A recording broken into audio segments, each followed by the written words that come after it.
State of the Global Islamic Economic Report 2023-2024 melaporkan kalau peringkat ekonomi syariah itu udah peringkat ketiga dunia. Apa saja nih Pak kekuatan Indonesia sehingga bisa mencapai posisi ini Pak? Segala sesuatu dalam muamalah itu boleh, bebas, kecuali ada larangan. Ada larangannya. Jadi itu ruang inovasi, ruang kreativitas yang memang dibuka oleh Islam. Tapi bukan berarti yang melanggar syariat. Lembaga keuangan syariah itu kan bebas. Betul. Non-muslim bisa juga bertransaksi dan mereka welcome. Apa kamu tidak takut anak dan istrimu jatuh pada kefakiran? Dijawab, tidak, kan aku setiap hari baca Al-Waqiah. Cuman uniknya, ini dua sahabat ini tuh sahabat yang biasa dibilang paling gak punya duit. Ternyata memang benar kalau ditanya sama Nabi, kaya tuh apa? Kaya tuh di hati, yang selalu merasa cukup. Masya Mau kamu nominalnya banyak, hatinya miskin, nyolong we terus dari rakyat. Bismillahirrahmanirrahim. Assalamualaikum warahmatullahi wabarakatuh.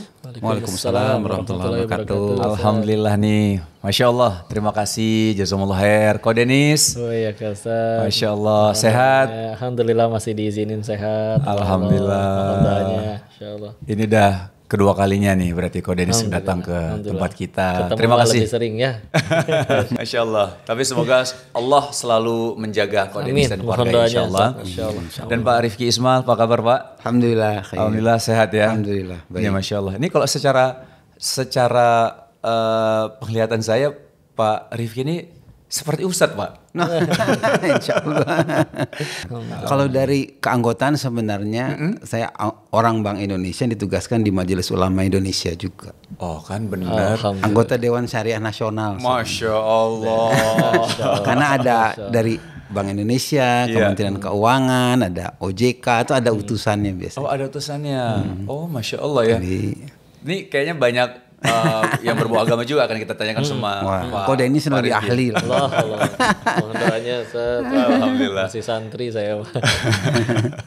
Oke, Ko Denis sama Pak Rifki, ini ada beberapa pertanyaan yang memang sudah kami susun dan akan kami tanyakan kepada Pak Rifki dan Ko Denis. Dan yang pertama kita akan tanyakan ke Pak Rifki dulu ya, Pak Rifki. Ko Denis sebentar ya, Ko Denis ya. Saya nyimak.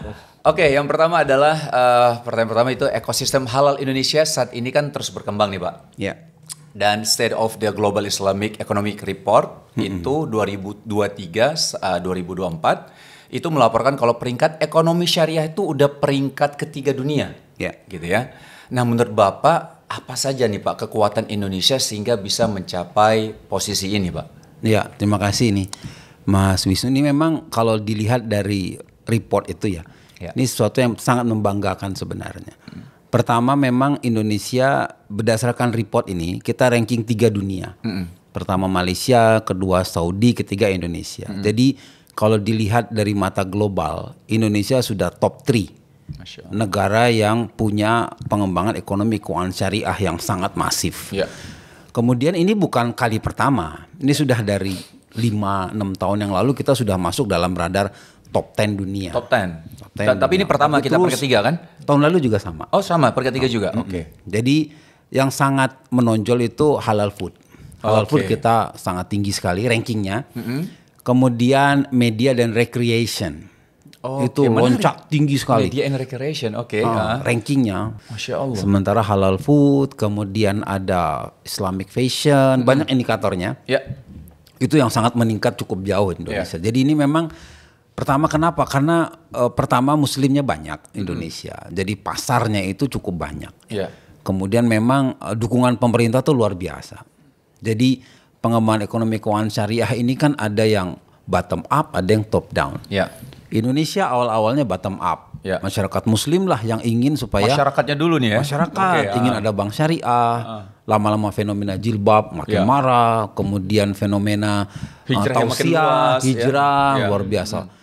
Passion orang untuk semakin lama semakin gaya hidup halal itu semakin meningkat. Masya Allah. Nah, dilihat oleh otoritas di atas kan gitu kan, sekarang makinlah top down. Jadi pemerintah pun turun ikut mendorong pengembangan ekonomi keuangan syariah. Masya Allah. Nah, itu yang luar biasa juga. Kemudian pihak lain juga turut terlibat, dari ulamanya juga ikut, kemudian pelaku industri juga ikut. Nah, akhirnya inilah alhamdulillah. Pak, jadi kalau misalnya kita lihat dari penjelasan Bapak tadi, kalau misal apakah memang pergerakan ya baik literasi ataupun hal yang lain gitu ya. Tapi poinnya kita tentang halal lifestyle ataupun dunia halal ya, baik keuangan dan lain-lain. Itu apakah memang lebih baik dari masyarakat dulu, terus pemerintah menangkap untuk merespon apa yang menjadi bukan keresahan tapi ya bisa menjadi isu di masyarakat. Apakah lebih baik kayak gitu? Apa memang mungkin Bapak ada data juga bahwa lebih baik pemerintah dulu terus ke bawah gitu loh. Kayak tadi Bapak bilang top down gitu loh. Iya, bagus tuh pertanyaan. Kalau dari fakta yang pernah terjadi ya. Kalau Indonesia ini karena mayoritas penduduknya muslim. Dan muslimnya makin lama cenderung ingin lebih bergaya hidup Islami. Sehingga memang dari grassroots lah sampai ke atas. Pemerintah merespon kemudian. Tapi kalau negara lain, kalau kita lihat contohnya tadi Malaysia ranking 1, itu dari top down itu.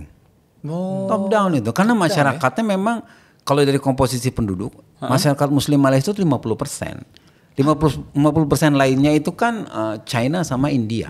Oh 50% ya Pak ya? 50%. Dan ini direspon oleh pemerintah Malaysia. Contohnya waktu itu yang ini data menyebutkan ya. Jadi dari era Pak Mahathir Muhammad. Itu sekitar waktu zaman dulu tapi Pak ya? Zaman dulu ketika tahun 1980-an.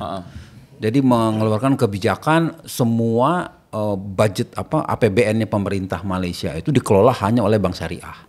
Nggak heran bank syariahnya naik luar biasa. Itu ibarat di Indonesia APBN-nya hanya dikelola oleh bank syariah. Luar biasa. Memang passionate-nya beliau itu memang cukup tinggi. Karena ingin menunjukkan bahwa sistem ekonomi syariah ini bisa berkembang eksis di Malaysia. Nah itulah yang membuat dia sampai sekarang juga menjadi cukup masif perkembangan ekonomi keuangan syariahnya. Jadi kalau misalnya lihat dari Malaysia memang ya kesiapan mungkin banyak hal ya, infrastruktur, sarana prasarana dan lain-lain. Kalau misalnya lihat Malaysia dari atas ya top down gitu, ternyata pengaruh juga besar sekali ya Pak ya.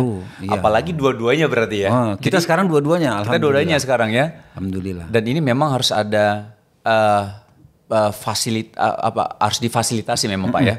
Banyak hal memang yang harus disinergikan, baik mungkin pemerintah, swasta, masyarakat, sehingga memang literasinya banyak berkembang luas ya Pak ya.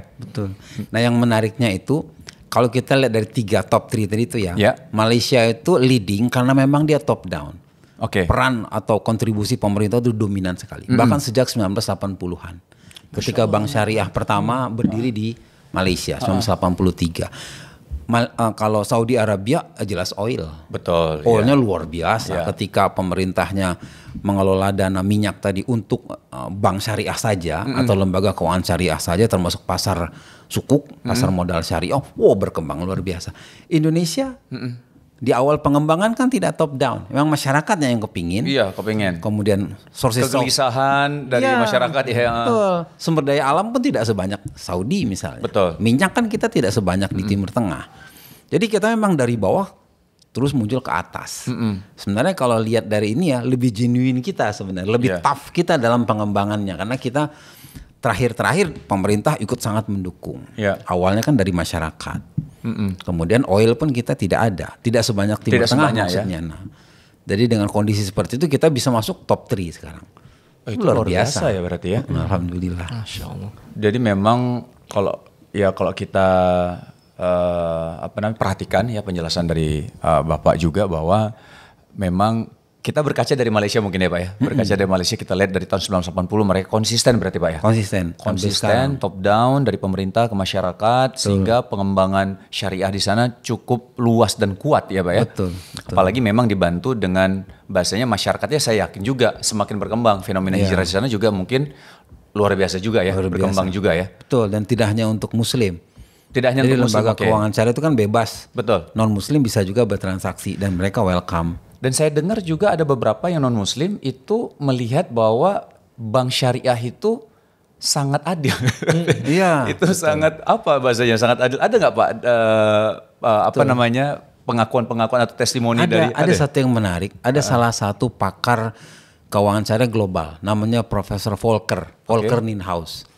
Itu sahabat kami. Jadi pernah waktu itu Bank Indonesia undang ke satu event seminar keuangan syariah di Bandung. Kemudian pas kembali ke Jakarta saya ngobrol dengan beliau satu mobil. Saya tanya, Prof, agama Anda apa? Saya Kristen katanya. When did you learn Islamic finance for the first time? 1968 katanya. Wow, has been a long time. Yeah. So can I ask you something very private, very personal? Sure, you can ask me. Since you have been learning Islamic finance since 1968, aren't you interested in becoming Muslim? Wah, kan udah lama belajar ekonomi syariah, tertarik gak jadi orang Islam? Terus dia bilang surprising, dia bilangnya, for me, learning Islamic finance is like learning my holy book, Bible. Katanya, because in Bible, interest is also prohibited. So I learn this same as I learn my religion. Oke. Oh, cukup dari situ. Iya. Iya, makanya banyak sekali memang yang non Muslim yang melihat bahwa ya mendingan yang bersyariah ini memang adil secara apakah bagi hasil dan lain-lain ya gitu ya, Pak Rifki ya. Iya. Masya Allah, nih Pak Rifki nanti kita lanjut ya. Boleh, kita obrolin soal keuangan syariah. Nah, kita ngobrol lagi sama Ko Denis nih, udah lama banget gak ketemu. Waktu itu kita ngobrol sama Ko Denis nih, ngobrolin judi waktu itu ya. Dan lain-lain ya. Dan itu luar biasa Ko Denis, kita viewers kita tuh sampai 2 juta lebih ya? Bener ya? Hah? 3 juta malah, 3 juta Masya Allah. Dan Insya Allah banyak sekali orang-orang yang mendapatkan pembelajaran Ko Denis. Ya Terima kasih banyak Ko Denis. Bahkan ada beberapa yang akhirnya berhenti judi, ngelihat ini Pak ngelihat podcast kami pada saat itu. Tentunya atas izin Allah. Dan makanya kami semangat nih ketika tahu Ko Denis balik lagi ke sini nih. Mudah-mudahan waktunya ada terus ya Ko Denis ya. Insya Allah. Kalau buat ngaji mah ada Insya Allah. Amin amin. Nah, Ko Denis ini ini tiba-tiba ngomong soal halal. Ko Denis ini katanya dulu waktu di rumah nenek, nih kan, katanya walaupun Ko Denis udah memang Muslim dari lahir ya Ko Denis ya. Iya. Muslim dari lahir, ada kakaknya Ko Denis juga di sini gitu ya. Memang karena tinggal sama nenek, apa makanan yang ada itu dicomot aja. Ternyata ada beberapa itu makanan ya bukan makanan yang halal gitu ya, babi ya. Nah, masih kecil juga kan. Masih kecil juga. Tapi Ko Denis waktu itu konsumsi sampai berapa lama Ko Denis? Itu. Saya bukan yang nyampe doyan banget, ada ya udah, enggak juga nggak apa-apa sih. Itu kan pasti ada dong yang tahu udah sebenarnya udah nggak makan lagi nih di. Akhirnya berhenti, akhirnya ketika udah belajar Islam aja jelas berhenti. Itu umur? Waktu ya benar-benar berhenti bersih bangetnya pas pulang dari Thailand lah. Pulang dari Thailand ya? 2017. 2017. Iya, di sana juga nggak pernah sengaja nyari pesan pakai yang menunya daging babi dong, enggak. Cuman kan biar gimana restorannya memang nggak halal kan. Iya. Jadi pasti kecampur entah di kualinya lah gitu juga apanya, ya. Iya. Nah, Ko Denis pengen tahu deh. Iya. Ada merasakan manfaat besar nggak ketika meninggalkan makanan itu? Makanan haram itu Ko Denis? Sebetulnya nggak cuma makanan ya, ketika udah bicaranya tentang Islam mah ya benar-benar adalah solusi. Jadi ketika secara fisik memang waktu itu makannya juga lagi dalam kondisi umur di mana makan apa aja nggak ada masalah fisik kan. Tapi kan memang yang lebih kentara lagi kalau misalnya udah bicaranya tentang halal kan nyambungnya ke keberkahan. Kan yang di dalam Islam itu kan yang lebih paling penting adalah ya barokah. Dan cara paling mudah mengambil jalan supaya Allah berkahi adalah ya usahakan semuanya yang sudah Allah halalkan. Jadi kan nanti nyambungnya merembet tuh, termasuk ke mustajabnya doa atau tidak. Betul. Terus akhirnya ke niat untuk ibadahnya juga insya Allah juga jadi lebih mudah, nggak males-malesan dan yang lain-lain. Jadi kalau dirasain secara fisik mah ya alhamdulillah ini masih umur-umur yang makan apa aja kayaknya masih fine-fine aja gitu ya. Tapi ya memang yang kalau dari sudut pandang rohiyahnya dan keberkahan, mudah-mudahan diberkahin beneran, nggak mau kepedean saya sedang diberkahi atau tidak, tapi ya memang lebih tenang, lebih buat untuk ibadah dan yang lain-lain lebih enak aja. Nah ini menarik apa yang Ko Denis sampaikan adalah masalah keberkahan ya. Jadi penting memang kita segala sesuatu apa yang kita lakukan, kita konsumsi itu penting banget yang namanya keberkahan. Betul. Dan ada satu poin tadi yang saya coba garis bawahi teman-teman semua Bapak Ibu, bahwa Ko Denis sampaikan apa yang kita konsumsi harus halal. Pastikan itu karena ini menyangkut mustajab doanya kita, dikabulkannya doa kita atau tidak. Ini penting banget karena takutnya ini bukan masalah makan makanannya haram atau tidak. Iya. Sumbernya juga ya kok ya. Betul. Artinya kita Sumbernya, cari nyari income segala income kita, revenue kita dari mana. Kalau tidak halal itu akan berpengaruh ya kok ya. Ngaruh banget, dan syariat udah terlalu sempurna, udah semua celah tuh benar-benar dipenuhi. Jangankan perkara kita nyari uangnya dari mana, ngabisinnya untuk apa, bahkan perkara kayak pakai sendal masuk kamar mandi aja kan itu semua diatur. Iya. Jadi sebetulnya kalau nggak ngikut syariat itu dengan penjelasan Pak Rifki tadi tuh kayak ngejelasin bahwa cepat atau lambat tuh kita pasti bakal balik ke syariat sih. Yeah. Karena kalau enggak, semua yang diinvent oleh manusia, yang ditemuin oleh manusia pasti ada celahnya. Beda karena bukan ciptaan zat yang tidak bisa salah soalnya. Kalau syariat udah diciptainnya oleh yang paling tahu tentang diri kita karena Allah penciptanya. Dan kalau ngedebat syariat itu salah sama aja kayak ngedebat sang maha benar adalah salah. Udah repot banget. Maka pasti semuanya baik yang non muslim sendiri akan balik lagi untuk pengen ternyata ini ada kebaikan di dalam syariat. Ternyata jauh lebih baik daripada yang dibuat oleh manusia, yang manusia itu bisa salah.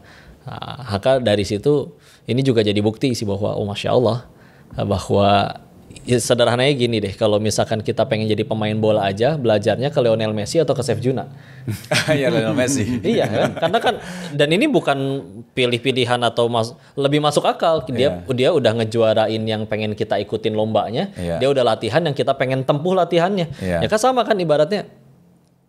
Cita-cita kita semua aslinya itu sama, mati bakal, tapi sukses pengen, mulia pengen, bahagia pengen. Jadi dibikin lebih luas aja sekalian. Nah, terus kalau misalnya kita nanya, bahkan sampai punten ya, ada yang nanya, bujuk saya biar mau sholat katanya. Atau misalkan, kenapa saya harus sholat dan lain-lain. Oh begitu banyak jawaban, tapi jawaban paling sederhananya gampang. Kita semua pengen sukses, pengen mulia, pengen bahagia. Nah ada manusia yang paling sukses, paling mulia, dan paling bahagia dan membahagiakan banyak orang, ya beliau ikut syariat. Iya. Maka terus kita kalau nggak mau, maka selama ini kita berusaha bahagianya pakai cara siapa? Pantesan sedih melulu. Ngarang berarti kita pengen bahagianya. Udah ada tata cara aturan yang kalau diikutin dan terbukti. Punten. Bicara pendidikan pun misalkan Indonesia merdeka tahun ini 79 tahun. Udah berapa kali ganti kurikulum? Ya, Islam 14 abad, alhamdulillah nggak pernah ganti kurikulum.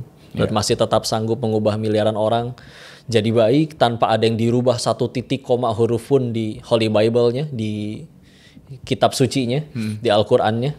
Jadi pasti ujung-ujungnya sistem yang dibuat oleh siapapun itu akan mentok dan akan nyari solusi lain.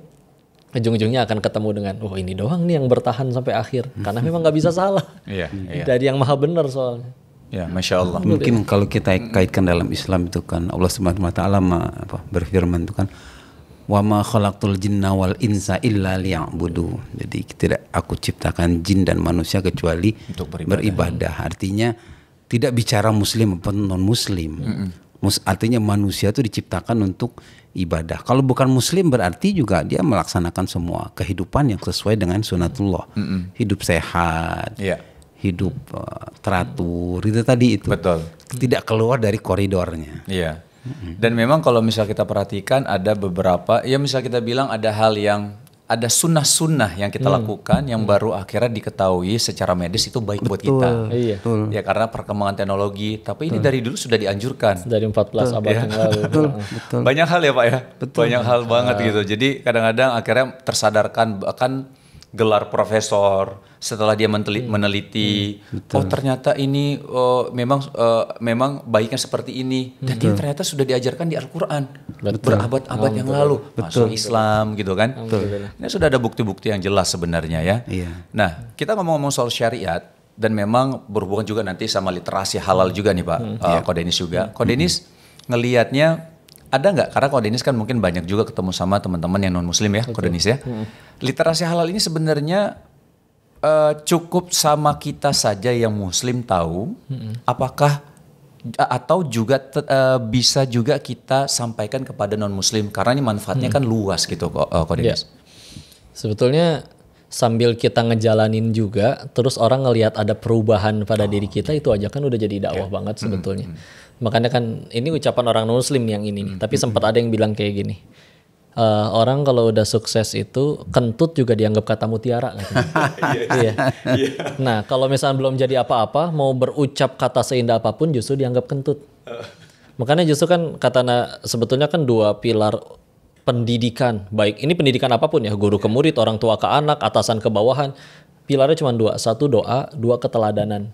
Salah satu fungsi yang kenapa Nabi itu ngepek banget kepada para sahabat, karena beliau tuh udah bilang aja emang keren gitu, emang mengagumkan. Masya Allah. Emang sebegitu kerennya, jadi akhirnya nancep gitu loh.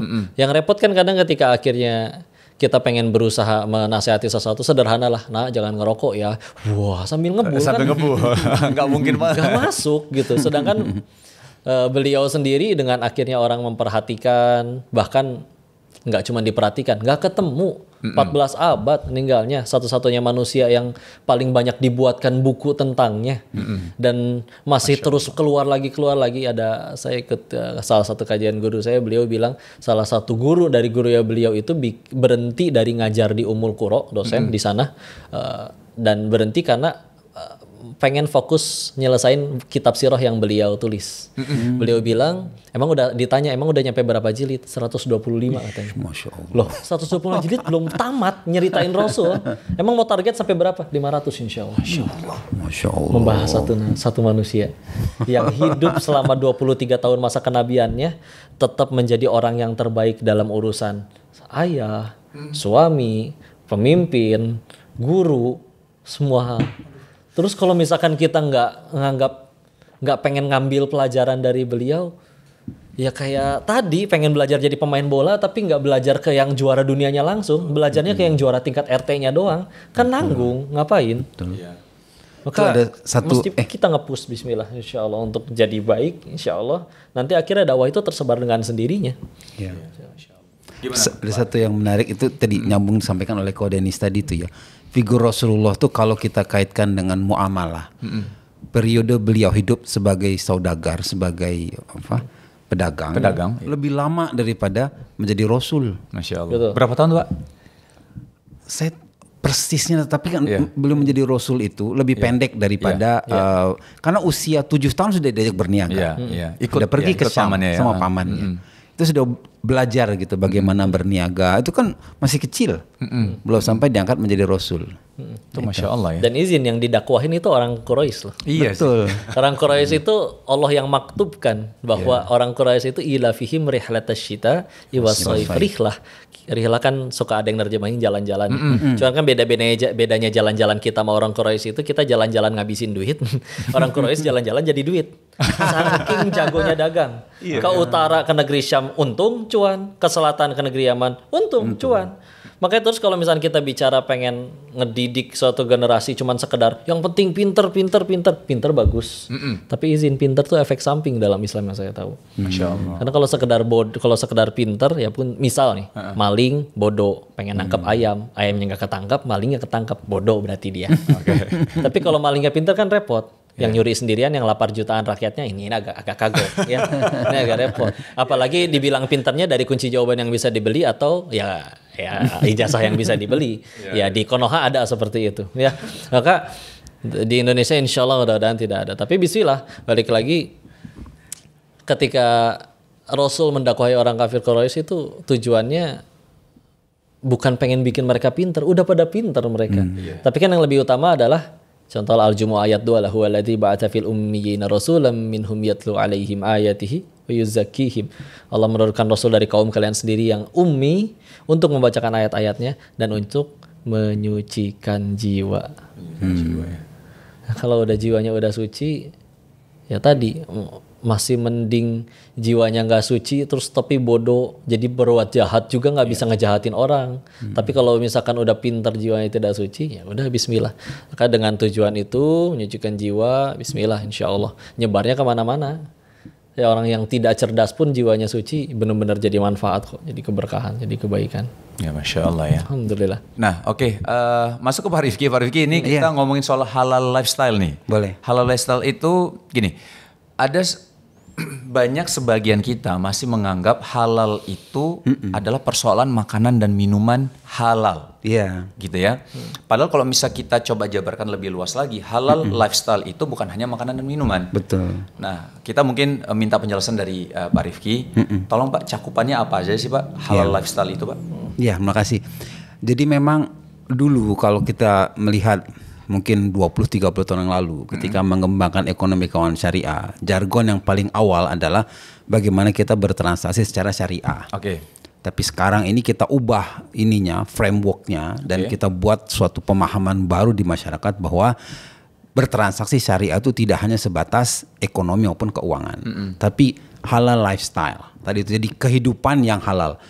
Kehidupan halal itu tidak harus bermakna seseorang terus menjadi Islam, tidak. Jadi kehidupan yang penuh berkah, kehidupan yang menenteramkan. Contohnya apa? Makan yang halal. Seperti contohnya kalau kita ingat waktu COVID kemarin, itu kan salah satu sebabnya kalau di media kan, virusnya itu berasal dari kelelawar katanya kan. Nah, itu kan tandanya tidak bersih. Sudah jelas hewan yang haram untuk dimakan. Haram dimakan tentu artinya itu ada sesuatu yang tidak baik buat manusia. Dimakan, menyebarlah virusnya. Jadi hidup yang sehat, kemudian hidup yang teratur, hidup yang penuh berkah. Kalau kita jabarkan, halal lifestyle itu antara lain halal food, kemudian halal transaction, Islamic finance, muamalah dengan lembaga keuangan syariah. Kemudian Islamic fashion ya. Kita berbusana yang Islami yang menutup aurat gitu. Kemudian bahkan tidak selalu harus Muslim untuk menutup aurat. Betul. Mungkin ada satu yang menarik, mungkin saya tidak sebut. Ada satu universitas, tidak saya sebut supaya menjaga kerahasiaan. Jadi di universitas tersebut, di fakultasnya itu mayoritas kalau dia Muslim mesti akan jilbab, yang wanitanya. Oh gitu. Tapi kalau yang non Muslim dia tentu tidak pakai jilbab, tapi roknya akan panjang ke bawah. Oh. Kalau tidak sopan lah ya. Sopan dia. Kalau tidak memang lingkungannya agak aneh sendiri dia itu. Kok aneh sendiri misalnya ke kampus dia pakai pakaian yang membuka aurat. Aneh sendiri di antara para mahasiswa lain. Jadi dia akan menyesuaikan. Dia bilang, wah ini subhanallah. Jadi pakaian itu kan tadi menjadi suatu yang trending, jadi sesuatu yang menjadi citra dari gaya busana orang zaman sekarang. Kemudian pharmaceutical, obat-obatan yang juga halal. Kalau di zaman Rasul, yang zaman sekarang juga kita banyak melihat khasiat misalnya madu, habatus sauda, itu bekam, itu kan cara-cara pengobatan Nabi. Itu harus kita kembangkan itu sekarang. Masya Allah. Itu salah satunya dan banyak sekali itu pengobatan maupun cara-cara termasuk obat-obatan Muslim yang sekarang juga harus kita kembangkan. Kemudian tadi pariwisata ramah Muslim itu juga bagian. Jadi mungkin bukan berarti objek wisatanya kita islamikan, tidak. Objek wisata ya tetap objek wisata, tapi kita sediakan fasilitas buat Muslim di situ. Misalnya ada tempat ibadah, ada restoran halal, ada hotel yang Islami, ada tempat berniaga yang memang sudah sesuai dengan kaidah Islam. Seperti itu yang kita siapkan. Dan banyak lagi sebenarnya inisiatifnya. Itu yang disebut halal lifestyle. Betul loh Pak Rifki ya. Jadi banyak memang pertanyaan tentang wisata halal memang. Ngapain sih wisata halal? Tadi memang ada kecenderungan orang-orang emang mau diislamkan ini objeknya gitu. Bukan. Jadi poin yang tadi disampaikan oleh Pak Rifki adalah bagaimana wisata halal ini memang mendukung para muslim atau muslimah untuk bisa beraktivitas dengan baik di situ ya. Misalnya kita liburan di satu tempat. Terus ada tempat ibadah ya. Tempat ibadah, tempatnya bersih karena kita tahu Islam adalah sangat menjunjung tinggi kebersihan. Ya. Nah, terus makanan minuman itu udah pasti gitu. Nah, simpelnya adalah ketika umat Islam merasa nyaman dan aman, apalagi yang lain sebenarnya Pak. Betul sekali. Iya kan? Betul sekali. Gitu. Iya. Jadi yang lain itu ini bukan masalah tadi Bapak bilangin tadi, ini bukan masalah objek diislamkan, tapi bagaimana keamanan, kenyamanan banyak umat Islam bisa ke situ, nah umat Islam aja nyaman, aman, apalagi yang lain, maksudnya kayak gitu ya Pak, insya Allah ya. Betul sekali, betul. Nah itu yang sekarang jadi program pemerintah, ya secara umum dan juga Bank Indonesia sangat mendukung, di mana kita mempunyai banyak inisiatif di objek-objek wisata tertentu, tidak hanya di masjid, tapi di juga objek wisata umum yang menjadi trending di Indonesia, itu kita fasilitasi dengan apa infrastruktur, apa kegiatan yang dibutuhkan oleh Muslim. Masya Allah. Jadi kalau misalnya di objek wisata itu belum ada masjid, tempat sholat, kita upayakan ada. Belum ada restoran halal, kita upayakan ada. Jadi nanti Muslim nyaman ke sana. Bahkan tadi internasional pun akan datang. Betul banget. Turis internasional. Iya. Tempat wisata halal untuk peringkat secara internasional ada nggak sih Pak? Menariknya ya, itu bagus pertanyaannya Mas Wisnu tuh. Seingat saya itu sudah 3 atau 4 kali ranking di dunia. Lombok itu the most wanted Muslim destination in the world. Nomor 1 ya? Nomor 1 in the world. Lombok itu. Lombok ya? Luar biasa. Ada perasaan 3 kali ya, misalnya Lombok, terus Sumbar ya? Sumbar juga, Aceh juga gitu ya? Iya, betul. Tapi sekarang si Lombok number 1, selalu konstan number 1 dia di dunia. Jadi target turis destination in the world untuk yang Muslim itu Lombok. Dan luar biasa. Traffic orang luar datang ke situ banyak Pak memang? Banyak artinya. Itu kan berdasarkan survei. Iya berdasarkan survei. Ya. Dan memang harus ada pastinya ya Pak ya bantuan dari pemerintah untuk secara infrastruktur Pak ya, sarana prasarana. Dan kita ngomong halal lifestyle, ini banyak negara-negara yang sudah berlomba loh Pak. Betul. Dan negara-negara yang non-Muslim mayoritasnya. Betul. Misal contohnya Jepang. Coba lihat mereka sudah menyediakan beberapa tempat-tempat untuk sholat kok. Betul. Iya. Waktu itu kan yang tahun berapa? Tahun kemarin apa itu udah ada berita-beritanya tuh. Iya. Yang di mana banyak tempat-tempat ibadah di Jepang, bahkan mobil ibadah kok ya. Ada mobil ibadah, jadi lihat tapi katanya udah mobil yang memang untuk memfasilitasi orang-orang yang mau ibadah gitu. Allahu a'lam, nanti kita coba lihat ya benar apa enggaknya gitu. Tapi itu menarik tuh. Jadi beberapa negara sampaikan oleh Mas Wisnu itu mereka sudah punya jargon-jargon sendiri. Jepang itu the world Islamic tourism. Kemudian China itu Islamic fashion. Brazil itu Islamic poultry. Kemudian yang menarik itu United Arab Emirates, UAE. Mereka bilang mereka itu pusat central for Islamic finance. Kemudian Saudi itu jargonnya ya the heart of Muslim.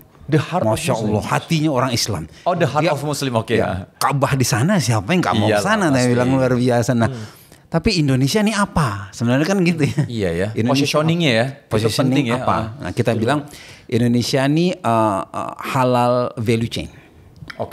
Halal value chain. Jadi kita mengaitkan semuanya. Semuanya ekosistem kita. Ekosistem itulah kita. Jadi tidak peduli mau pariwisata ataupun makanan ataupun fashion, nanti akan terpusat di Indonesia yang meramu semuanya. Masya Allah. Kita tidak kalah juga pasang posisi. Benar juga sih. Tapi memang penting sih menentukan positioning itu. Karena kalau kita misal ngomong soal brand ya, aku Denny sama Pak Rifki, itu kita ngelihat brand yang lebih kelihatan adalah brand yang punya positioning yang jelas memang. Betul. Contohnya misal kita bilang, banyak lah kalau iklan-iklan ya. Misalnya kita ngomong soal minuman teh yang berbotol teh apa gitu kan, langsung kepikiran di kita kan. Jadi top of mind itu langsung kebayang gitu ya. Betul. Jadi mungkin itu bahasanya mungkin strategi mereka juga untuk biar menjadi top of mind juga ya Pak ya. Betul. Tadi Pak yang finance, fashion yang top itu of China. China ya Pak ya. Kenapa Pak ya? Nah itu. Kenapa mereka di situ. mereka kan orang gamis-gamis sajadah juga pada made in China sih. Nah ini kok saksinya bisa dielaborasi oleh Kodenis. Kalau ya memang mereka mempositioningkan sebagai itu pusat Islamic fashion. Iya. Kemudian Malaysia itu pusat Islamic finance juga. Ya Islamic finance. Dan itu menarik. Sudah terkenal banget sih masyarakat kita ya. Kalau misalnya bilang, bahkan ada beberapa bercandaan warung kopi ya Pak ya. Iya. Itu kalau misalnya ngomong tuh, kalau misal mau lihat benar-benar halal keuangan, itu lihat Malaysia. Sampai ngomong kayak gitu bercanda-bercanda di warung kopi lah Pak. Betul. Cuman ini kan bisa menjadi cambukan buat kita sebenarnya. Artinya baik, jangan bikin baper, tapi lebih ke cambukan untuk kita menjadi lebih baik insyaallah. Betul. Oke, kita ngomong-ngomong soal ini ngomong keuangan yang halal. Ini kita mau nanya sama Ko Denis nih. Ko Denis, gimana sih Ko Denis selama mempelajari Islam ya, semakin dalam mempelajari Islam dan cara mengelola yang baik gitu ya. Di dalam Islam itu kelola uang tuh seperti apa Ko Denis? Insyaallah. Ya kalau bicara pengalaman setelah ikutin syariat gitu ya, memang udah nyampe di titik kayak gini nih. Pokoknya begitu kamu tahu beriman ini datangnya dari yang maha benar dan gak mungkin salah, kamu tuh tinggal tunggu kebaikan-kebaikan selanjutnya. Masya Allah. Ya kalau kayak contoh renungin ayat waktu ibunya Nabi Isa, Maryam, di surat 19 Maryam ayat 25-nya kan wahuzzi ilaiki bijiz'in naklah tusakit alaiki rutoban janiyya. Hamil gede, butuh makanan, terus ada pohon kurma sih di atasnya. Terus diminta goyang-goyangin. Kan pertanyaannya gimana caranya untuk supaya panen pohon kurma orang dengan cara goyang-goyangin itu mustahil banget. Pohon kurma segitu gedenya yang ada dia kudu nanjak. Ini yang disuruh goyangin perempuan lagi hamil gede, lagi mules-mulesnya, akhirnya digoyangin. Nah ini kan ayat tentang tawakal. Kita tuh nggak pernah disuruh nentuin takdir. Tugas kita nurut takdir Allah yang urus. Mungkin di pikiran beliau juga waktu itu, gimana ceritanya lagi mulus goyangin pohon kurma segede gini, tahu-tahu kurmanya jatuh. Maka ketika akhirnya ngikutin, nggak peduli kita belum ngerti kenapa ya, kok syariat kayak begitu ya, kok aturannya kayak gitu ya. Meskipun di pikiran kita kayaknya kalau yang cara orang luar negeri itu kayaknya lebih bagus atau gimana. Tapi kalau udah yakin ini datang dari yang maha benar, silakan nantikan kebaikan-kebaikan. Termasuk termasuk di dalam keuangan. Dan kalau bicara keuangan, Islam yang sempurna juga punya luar biasa. Cuman bedanya sederhana sih. Kadang ketika bicara pengen jadi kaya dalam Islam, karena kaitannya dengan duit ya, maka bismillah. Bicara kaya itu di dalam Islam bisa dibilang mohon maaf cuma efek samping. Yang repot kita itu masih pengen kayanya jadi tujuan utama. Contoh, duha biar apa? Dagangan laris. Bukan berarti nggak boleh sih. Bagus mintanya masih ke Allah. Allah kok yang nyuruh minta. Uduni astajib laku, minta padaku nanti dikabulin. Tapi kan masalahnya ketika satu jadi tujuan, satu cuma jadi efek samping. Jadi Rasul juga udah sering ngingetin bahwa nanti itu tenang aja. Seberapa berat pun kita berjuang di awal Islam itu, nanti dunia akan dibukakan untuk kalian. Masya Allah. Tapi kalian siap nggak pas nerima duit sebanyak itu atau dunia selebar itu? Karena ujiannya besar Karena banget. ujiannya besar. Makanya yang lebih disiapin di kita ya, kalau bicara tentang uang ya, kitanya dulu yang jadi magnet uang, kitanya dulu yang jadi mampu untuk ngelola sebesar itu. Nah kalau misalkan enggak, wah malah bahaya. Malah tergulung gara-gara orang kan jadi kaya ini ketika akhirnya ada yang kaya dengan dadakan tapi nggak punya ilmu untuk mengelola uang sebanyak itu. Nggak pantas gitu ya. Akhirnya balik lagi. Ya akhirnya bikin dia kembali ke titik awal yang mungkin ya bangkrut lagi atau nggak punya apa-apa. Jadi ketika akhirnya masuk ke dalam urusan keuangan pun, ketika ternyata Islam juga punya aturan tentang keuangan. Tugas kita tinggal nurut. Nanti ternyata ya itu dia tadi berkah. Entah bisa dibikin. Mana aku tetap belum jadi konglomerat, tapi tinggal dibikin. Kamu dibikin sama Allah, nggak pengen kebutuhan-kebutuhan yang sebetulnya kamu tuh nggak pengen. Dan adilnya Allah kadang lihat ya. Yang lain dengan akhirnya uang lebih besar tapi ternyata kotor, punten. Akhirnya nggak bisa tuh pakai obat warung. Harus ke luar negeri, dokternya luar negeri dan lain-lain. Giliran yang punten. Ya memang dia nggak bisa konglomerat tapi dijaga benar-benar kehalalannya. Ketika akhirnya sakit atau apa, kadang dibikin Allah, ya Allah ada orang makan pedas sedikit masuk rumah sakit, dia makan beling juga biasa aja. Iya kan? Atau makan yang kata orang katanya, mohon maaf ya, yang kalau ternyata ini adalah dagangannya, bumbunya apa segala macam, anteng, mules juga enggak. Kadang ya gitulah, kalau udah bicaranya berkah mah nggak bisa dihitung pakai akal. Tapi benar nih, Ko Denis ya, kita kalau misal ngomongin soal tadi ada beberapa poin yang saya tangkap dari Ko Denis. Pertama soal sedekah, memang banyak dari kita dan itu juga masih banyak ya ketika aku sedekah karena apa? Karena aku pengen kaya. Karena kalau misalnya kita sedekah dengan tujuan niatnya karena Allah, Allah akan memberikan 7 tangkai, dari 7 tangkai itu nanti akan lahir 100. Sampai ada yang dibikin buku. Aku tadi sedekah 10.000, Allah utang 700.000 berarti. Itu keterlaluan sih itu. Perbit itu. Nah ini maksudnya ada waktu salah satu ustadz yang menyampaikan dan itu cukup menampar saya pada saat itu adalah ketika beliau bilang seperti ini. Sedekah dibilang akan membuat kita kaya. Tapi kalian tahu nggak? Kalau sedekah di jalan Allah ada nilai yang paling mahal di situ, yaitu surganya Allah. Sekarang pertanyaannya, lebih mahal surga apa kekayaan yang kamu minta di dunia? Betul. Wah itu dalam banget. Jadi memang bahasanya mungkin kita secara nggak sadar bahwa aduh pengen kaya karena pengen sedekah karena pengen kaya gitu kan. Padahal insya Allah sedekah ini kan manfaatnya banyak banget ya kok ya, Pak Rifki ya. Betul. Menghindarkan kita dari segala keburukan insya Allah gitu ya. Malapetaka. Dia malapetaka dan yang paling ujung adalah kampung akhirat kita nanti. Kalau dapat surga, insya Allah lewat jalan sedekah, wah itu kemenangan yang paling besar untuk kita gitu sebagai umat Islam. Bukankah kita orang yang beruntung ketika kita masuk surganya Allah dan dihindarkan dari neraka kan gitu. Jadi soal sedekah ini memang saya ambil tadi Ko Denis bahwa memang nggak apa-apa, masih untung alhamdulillah mintanya sama Allah gitu. Tapi sudut pandangnya memang coba agak dibikin lebih luas ya. Dan jadi sama tadaburin ini ya kayaknya ya. Kadang kita ada orang suka pernah dengar nggak baca Al-Waqiah biar rezekinya lancar. Iya betul. Gimana? Padahal yang salah satu jadi landasan kenapa orang baca Al-Waqiah itu dari sekian banyak riwayat ya, adalah ada yang nyebut dari Abu Dzar Al-Ghifari atau Abu Darda. Mereka pernah ditanya, karena apa kamu tidak takut anak dan istrimu jatuh pada kefakiran? Dijawab, tidak, karena aku setiap hari baca Al-Waqiah. Itu jadi landasan kan? Bisa diamalin orang baca Al-Waqiah. Cuman uniknya kalau kita baca sirah sahabat, ini dua sahabat ini tuh sahabat yang biasa dibilang paling gak punya duit. Terus berarti kekayaan yang dimaksud apa nih?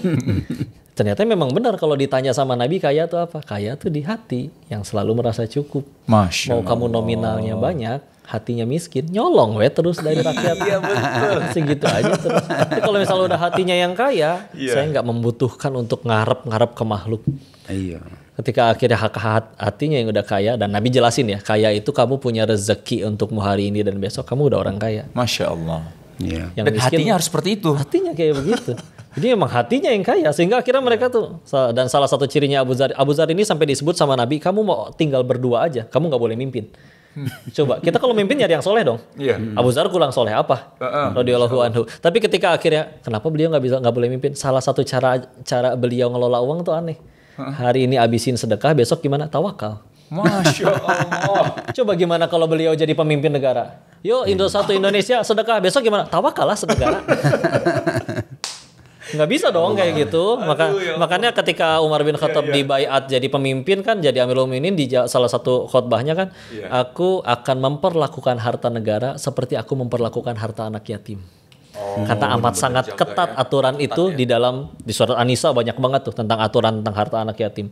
Nah, kan harus seperti itu. Makanya Abu Dzar itu sampai dikayak gituin sama Nabi. Bukan karena kurang soleh, bisa jadi karena kesolehan. Terlalu soleh. Tapi ya tadi ya, memang yang udah berubah jadi kaya tuh hatinya.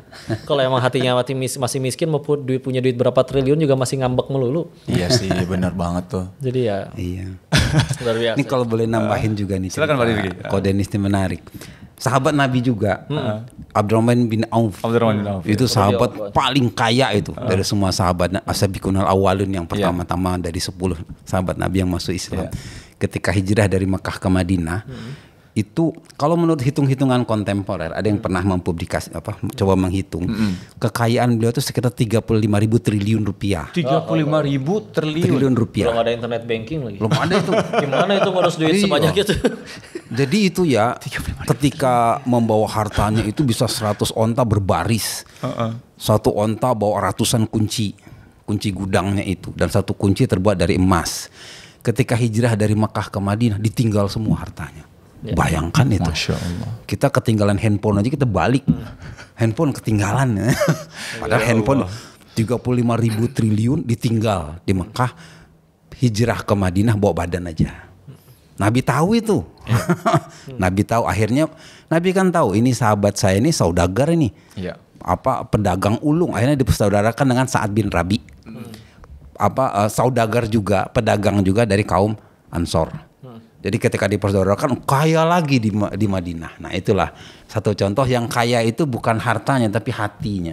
Masya Allah. Dan skillnya tadi itu tidak bisa dibantah. Dan ya bukan berarti kita hijrah habis itu kita hanya tawakal ya Ko Denis ya, Pak Rifki ya. Artinya tetap ada yang namanya skill untuk di bidang tersebut gitu. Berarti kalau kita memang mau masuk di dunia bisnis, ya berarti kita harus memiliki skill bisnis tersebut gitu loh. Dan itu ditunjukkan oleh Abdurrahman bin Auf juga. Ketika sudah di Madinah ditawarkan ini, beliau hanya bilang tunjukkan saya pasar kan. Pasar, betul. Itu karena skillnya bahasanya dibalikin batu, beliau nemuin emas aja di situ ya. Betul. Jadi penting teman-teman, Bapak Ibu semua memang skill itu dimanapun profesi kita, posisi kita gitu ya. Kita harus tahu bahwa setelah taufik dari Allah, pastinya kita harus ada ikhtiar yang memang kita lakukan, tapi dengan skill yang kita harus maksimalkan ya, Pak ya, sama Ko Denis di bidang tersebut gitu. Menarik nih, kalau kita ngomong halal lifestyle, kita nggak lihat hanya dari habit penggunaan atau konsumsi produk-produk halal saja nih Pak, tapi juga sisi finansial. Nah, kalau lihat fenomena sekarang nih Pak, ini banyak yang terjerat yang namanya pinjol sama judi online, judol, gitu ya. Itu Bapak, bagaimana pandangan Bapak terkait hal ini Pak? Ya, makasih. Jadi kalau kita lihat pertama kali dari kaidah fikih, sebenarnya Islam memberikan suatu ruang ya. Al aslu fil muamalah al ibahah illa yaudulu ala tahrimiha. Jadi segala sesuatu dalam muamalah itu boleh bebas kecuali ada larangan. Ada larangannya. Jadi itu ruang inovasi, ruang kreativitas yang memang dibuka oleh Islam. Tapi bukan berarti kreativitas itu kepada yang negatif. Yang melanggar syariat. Yang melanggar syariat. Ya seperti judi online itu masuk kategori goror, transaksi yang diharamkan. Betul. Transaksi yang diharamkan itu perjudian itu masuk kepada hal yang spekulatif. Ada dua itu, ada qimar, ada maisir. Maisir itu perjudian memang kita buat sesuatu yang kita buat jadi objek perjudian. Kalau qimar itu memang suatu objek yang itu disepakati untuk dijadikan ini objek perjudian kita yang ini. Taruhan, benar. Barang taruhan. Nah jadi judol ini termasuk yang tadi itu, qimar. Judi aja ada rukunnya. Betul. Terus ada yang taruhannya, harus ada yang dipertaruhkan. Ada yang dipertaruhkan, betul. Nah, apa dampak buruk dari judol ini? Pertama pasti ketagihan. Orang yang awalnya tidak tahu, sekali mencoba, dua kali mencoba ketagihan, apalagi menang misalnya. Padahal itu sudah diatur itu tuh. Provider mungkin Ko Denis bisa banyak tahu tuh informasi. Jadi udah diatur tuh yang menang berapa kali, kalahnya tentu lebih banyak. Kecanduan yang pertama. Kedua udah pasti akan krisis keuangan. Semua tabungan dipakai, gaji dipakai, pinjam sana, pinjam sini. Itu benar-benar Masya Allah akan bangkrut itu tuh. Nah, kemudian yang ketiga tentu akan menyebabkan konflik nanti, konflik keluarga, konflik sosial. Banyak itu udah. Betul. Banyak udah di berita-berita Banyak sekali. Nah itu memang mudorotnya itu luar biasa. Luar biasa. Itu memang ini menjadi masalah sosial saat ini. Dan memang kuncinya memang edukasi. Ya. Selain edukasi tentu kita coba tentu langkah hukum pasti. Pemerintah sudah mengambil langkah hukum mencegah judol ini. Pinjol juga kali Pak ya? Pinjol kalau memang pinjol itu memang ada yang pinjol syariah itu. Ada fatwa ulama, fatwa DSN nomor 117 itu sudah keluar bahwa pinjaman dari secara online dan sesuai dengan prinsip syariah itu ada. Ada diatur, tapi memang yang terlarang itu yang tidak boleh. Jadi pinjaman online yang dibolehkan adalah memang dia sesuai prinsip syariah, kemudian dia secukupnya, dan yang ketiga untuk hal yang produktif, bukan hal yang spekulatif. Dan produktif, bukan spekulatif, dan bukan konsumtif. Bukan konsumtif. Nah itu dibolehkan. Tapi memang tadi ada koridor syariah, karena dalam syariah itu pinjam meminjam itu boleh, tidak terlarang. Itu utang ya berarti kita. Soft, betul. Debt ya. Debt. Nah itu boleh, tapi yang terlarang adalah tadi pinjam meminjam untuk hal yang spekulatif. Pak, pengen tahu dong kalau misalnya untuk judi online berantasnya gimana nih Pak? Pertama memang tadi dari sisi hukum itu mesti ada action. Kemudian yang kedua masyarakat itu perlu diberikan pencerahan, diberikan pemahaman tentang apa itu bahaya judi online. Kemudian akibatnya akan seperti apa.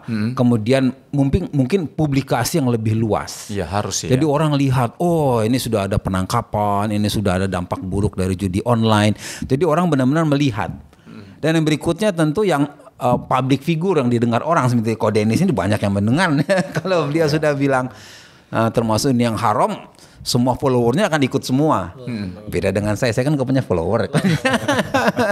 Jadi itu tokoh-tokoh kunci, influencer tuh punya peran yang sangat dominan sekarang untuk membantu pemerintah, membantu Indonesia lah ya, memberantas judi online ini. Ya? Betul.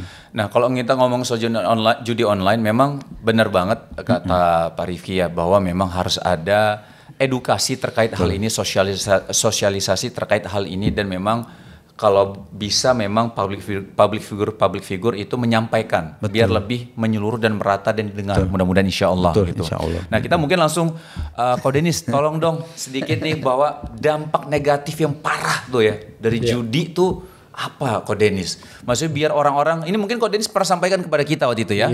Tapi waktu itu judi di Thailand ya. Sama aja kan. Sama aja sih. Kayaknya kalau bicara judi saya tadi top of mind-nya gitu. Tolong Ko Denis biar orang-orang biar lebih sadar bahwa jangan, dampaknya sungguh-sungguh luar biasa buruk gitu loh. Silakan Ko Denis. Makanya sebetulnya ketika pernah ditanya kan, kenapa kok untuk ngeberantas judi akhirnya pilih jalan yang mana? Saya bilang ini yang sekarang. Ngasih nasihat dakwah. Karena kalau misalnya saya kesana lagi bahkan istilahnya ngancem bawa senjata pun, berhenti nggak lu tahu wahai teman-temanku di sana. Saya pulang mereka masih mau lanjut. Nah memang biar gimana? Ya ibarat peminatnya masih ada, sebagaimana prostitusi akan tetap ada ketika hidung belangnya juga masih ada. Iya sih ya. Akan ada selalu. Jadi ketika akhirnya ada berarti pasarnya tetap ada pasarnya. Jadi kudu yang diberesin apa? Keyakinannya, bahwa yakin bahwa rezeki itu saya, Bapak, semua seplanet bumi dilarang mati sebelum semua rezeki yang Allah janjiin harus jadi milik kita waktu di alam rahim kita terima semua, nggak boleh mati kita itu demi Allah. Ketika akhirnya nggak yakin itu kan ngerembetnya macam-macam, berani ngambil yang haram, berani judi, berani riba, bahkan jadi pelit kepada istri karena tidak yakin bahwa kalau ngasih ke istri itu akan diberikan lebih lagi sama Allah. Ngerembetnya terlalu banyak hanya karena satu kan, nggak yakin sama Allah. Nggak yakin. Makanya diajak ngobrol dimanapun anggap aja ngaji, anggap aja ini lagi ngomongin Allah. Aslinya yang bahaya dari judi kan sebetulnya tidak semenarik itu.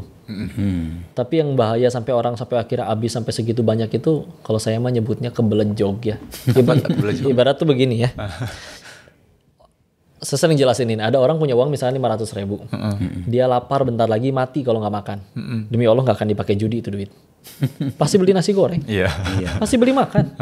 Tidak secandu itu aslinya. Terus kapan sampai akhirnya bisa benar-benar merusak? Ketika misalkan ada uang 500 nih. Besok udah gajian lagi. Kalau 500 ini bisa jadi 20 juta, why not?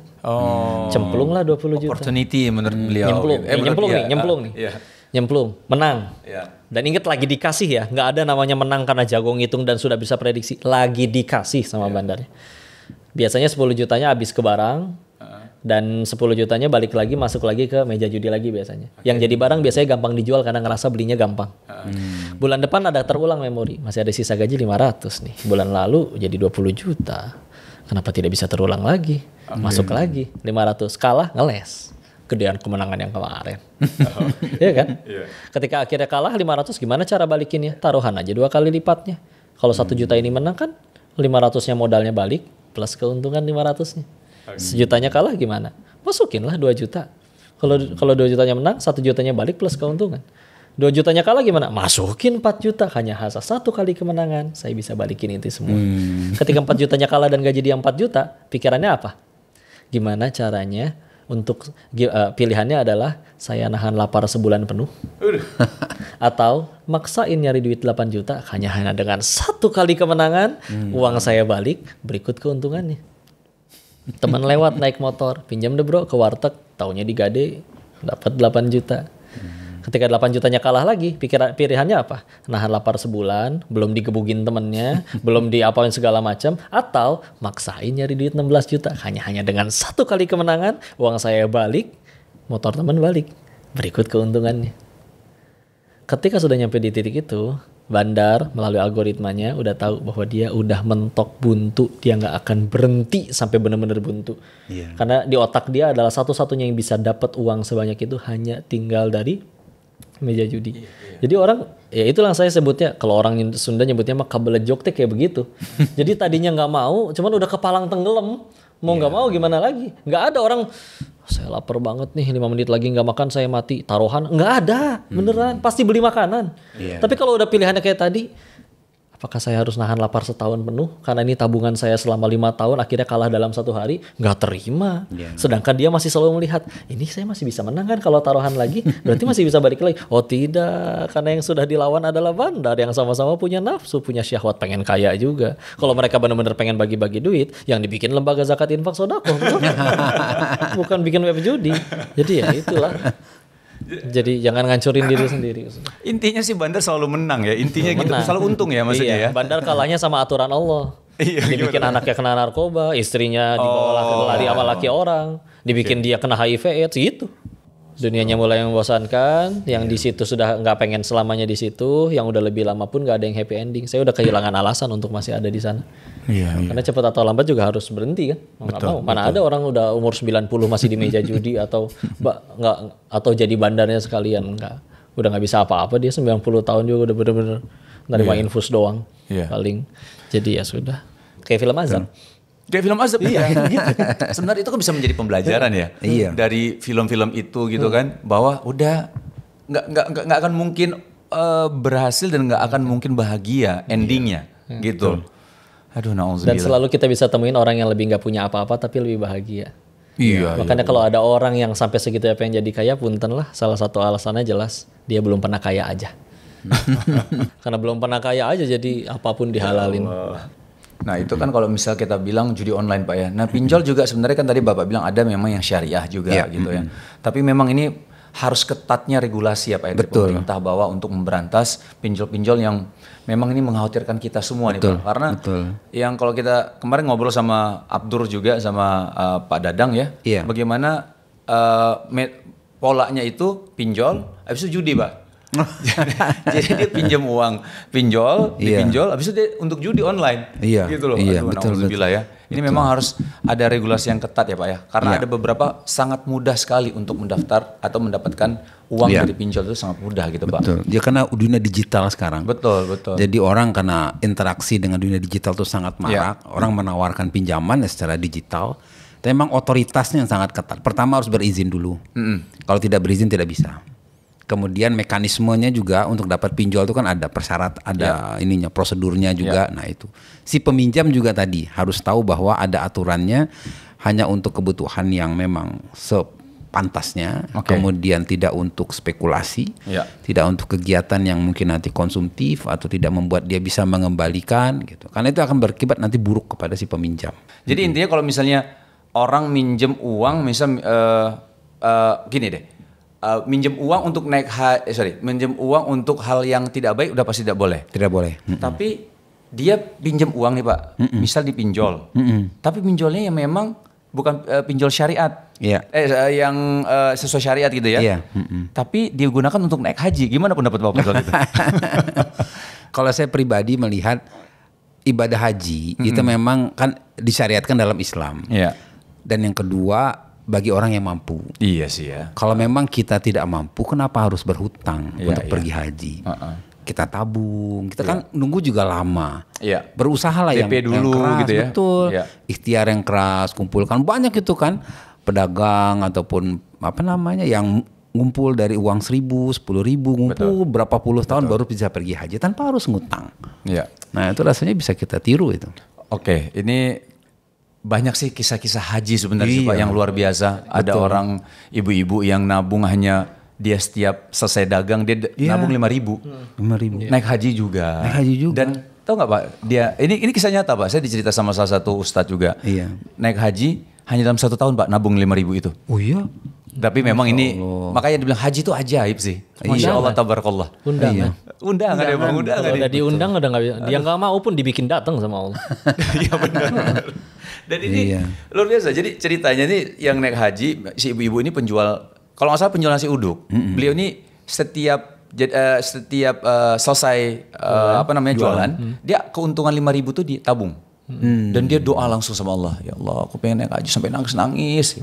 Dan dilihat sama customernya dia gitu.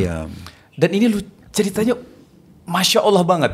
yang customer itu adalah seorang bapak-bapak yang diajak juga sama ibunya untuk istrinya untuk naik haji, tapi dia nggak mau bapak ini, nggak mau gitu, nggak mau naik haji gitu kan. Udahlah nanti aja. Padahal mereka mampu. Iya.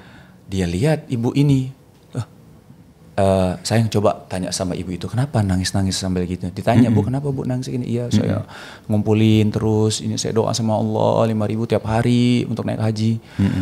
Gak tahu, Masya Allah, hidayah malah dapat bapak itu dapat hidayah dari situ. Besoknya, kalau nggak salah besoknya, si bapak bilang ke istrinya, sayang, kita naik haji. Itu pertama. Masya Allah seneng istrinya kan. Ya Allah ya gitu semacam. Dan tolong ajak juga tuh ibu. Ih, Masya Allah. Itu kisah nyata itu, Masya Allah banget. Benar, setahun nabung dari itu. Makanya ajaib sih haji itu. Iya. Ajaib, Masya Allah, tabarakallah. Jadi tiba-tiba kita ngomong haji ya. Tapi memang Masya Allah ya. Kemarin soal ngomong matematika Allah, Pak. Betul. Matematika Allah tuh luar biasa ya. Nggak bisa kita bilang 1 sama dengan 2. Bisa di luar logika. 10 gitu ya. Betul. Ini Masya Allah. Nah Pak, mungkin sebelum kami mau tanya harapan ya dari Pak Rifki sama Ko Denis juga mungkin. Pak, boleh dong secara simpel mungkin untuk teman-teman yang memang anak-anak muda nih Pak. Yeah. Apalagi Gen Z nih ya. Kita mau kasih pencerahan ya. Bukan hanya Gen Z sebenarnya. Kepada saya, Ko Denis juga mungkin dan yang lain-lain. Yeah. Gimana sih kita menerapkan atau mengimplementasikan mengelola keuangan secara syariah tuh dalam kehidupan sehari-hari gimana sih Pak? Iya. Bagus pertanyaan, terima kasih. Jadi pertama memang kita harus pahami dulu kehidupan dan kebutuhan kita terhadap keuangan. Ya. Pertama kita harus bisa mengatur keuangan diri sendiri, keuangan keluarga. Ya. Tadi kalau memang tidak butuh untuk pinjol, apalagi melakukan judol, itu sesuatu yang diharamkan. Jadi kita harus tahu dulu kebutuhan kita seperti apa, kemudian transaksi kita dalam bermuamalah itu kalau sesuai dalam prinsip Islam maka dilakukan dengan cara-cara yang Islami. Ya. Kita tidak melakukan transaksi yang dilarang oleh Allah Subhanahu wa taala. Kemudian yang ketiga tentu beyond dari finance atau keuangan, kita harus punya mindset itu kehidupan yang berkah, kehidupan yang halal. Karena jangankan keuangan, kalau hidup itu sudah berkah, tanpa tadi harus kaya pun sebenarnya itu sudah tenang gitu, sudah tenang kita. Tidak ada jaminan kaya terus tenang terus bahagia, tidak ada jaminan. Betul, ya. Hidup berkah, tadi halal lifestyle dalam berpenampilan Islami, dalam misalnya mengkonsumsi barang yang halal, bertransaksi yang Islami, ikut pendidikan juga yang Islami, bermuamalah sosial juga secara yang Islam, itu insya Allah berkah. Jadi yang kita cari itu kan kehidupan yang berkah.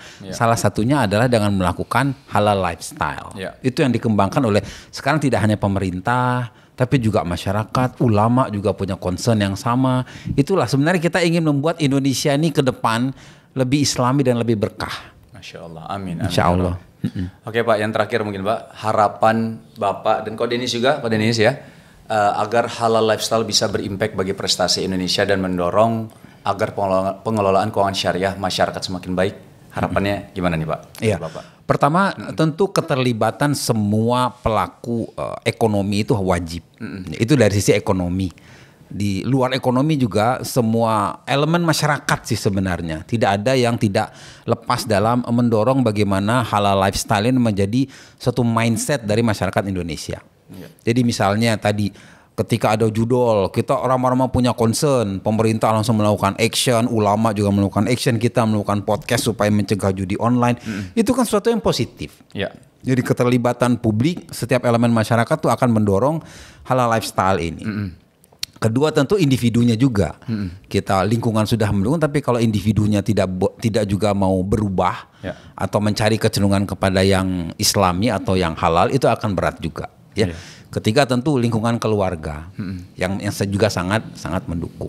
Jadi mungkin pastinya pertama di diri sendiri dulu Pak ya. Diri sendiri individu, pasti. Terus keluarga, terus masyarakat, pemerintah semuanya Pak ya. Ulama nanti akan punya peran semua. Semua elemen ya Pak ya. Iya. Baik, semoga Allah mudahkan. Amin. Ko Denis, silakan. Iya, bismillah. Semuanya pengen bahagia ya, semuanya pengen baik-baik aja, semua pengen seneng. Tapi ternyata baik bagi orang beriman itu kan ternyata bukan sekedar seluruh keinginan jadi nyata, tapi sejatinya apapun yang membuat kita tambah dekat sama Allah. Nah masalahnya suka tidak suka, cepat atau lambat, mau tidak mau kita pasti butuh Allah, pasti datang ke Allah. Tinggal pilihannya mau datang dengan sukarela apa harus diseret dulu. Kebanyakan kan ada yang diseret dulu, bangkrut dulu, rungkat dulu main judinya, ketipu dulu dan lain-lain. Maka kalau bisa segera nyari Allahnya, ngapain dientar-entar. Karena kalau kita lihat Masya Allah bukti sejarah, sahabat dari golongan yang sepuh itu paling sedikit, paling cuma Abu Sufyan yang terkenal. Sisanya kan mohon maaf, mati kafir. Kafir ini bukan kasar ya, maksudnya dia masih tertutup hatinya dari Islam. Lalu anak-anaknya masalahnya, meskipun contoh Abu Jahal bapaknya, anaknya sahabat Nabi, Ikrimah bin Abu Jahal, Walid bin Mughirah, pentolan Quraisy mati kafir, anaknya Khalid bin Walid, pedang Allah, padahal dulunya memusuhi Islam juga, tapi sehingga akhirnya yuk, kalau kita tahu cepat atau lambat bakal nyari Allah, tapi kalau datang dengan lebih cepat akan tersedia masa depan yang luar biasa dari Allah. Kalau dientar-entar kan bisa kok, kan bisa maksiat 60 tahun tobat dalam sehari, bisa. Tapi siapa yang janjiin kita ada waktu sampai 60 tahun ke depan? Jadi ya bukan sudah. nomor urut mati nih kita. Mau segera atau tidak, jangan dientar-entar. Toh sejauh ini kita ngejar yang kita senang terus, udah sebagian sudah tercapai, kok masih sulit bahagia. Sedangkan ada yang lebih sibuk mengejar apa yang Allah suka, dia lebih bahagia daripada yang ngejar dirinya, keinginan dirinya terus. Sila. Allahu alam. Masya Allah. Mudah-mudahan Allah mudahkan. Amin, insya Allah. Terima kasih Jazakumullah khair Pak Rifki, Pak Denis. Semoga bermanfaat untuk kita semua. Amin. Terima kasih teman-teman semua. Insya Allah kita ketemu di episode berikutnya ya. Insya Allah ya. Mudah-mudahan bisa ngundang lagi Pak Rifki. Amin, insya Allah. Kok Denis juga tentu ya. Gede tuh suara ya. Apa tadi? Laler bersin atau apa? Iya kita tutup. Ada aja kodenya dari kemarin. Oke, barakallahu fikum. Wassalamualaikum warahmatullahi wabarakatuh.